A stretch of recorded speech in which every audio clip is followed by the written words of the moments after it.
ছিলি তোরা তো খুঁজে পাই না মা ভাই আইন ভাই বোন।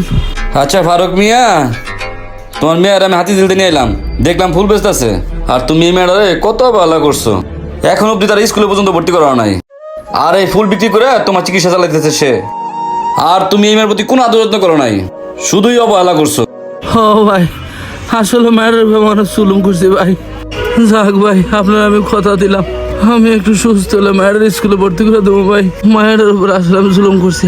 আয় মা ঘরে আয় মা, আমার কাছে আয় মা। যাক শেষ পর্যন্ত বুঝছো, যাও আব্বুর কাছে যাও। আরে মানে তুই আমার লোক এত কষ্ট করিস মা, আমার তুই মাফ করে দিস মা, তুই আমার মাফ করে দিস মা। এই পৃথিবীতে ছেলে কিংবা মেয়ে দুজনেরই সমান অধিকার, হোক সে ছেলে হোক সে মেয়ে। প্রত্যেকটা বাবা মার উচিত প্রত্যেককে সমানভাবে দেখা, সমানভাবে আদর করা। ধন্যবাদ সবাইকে।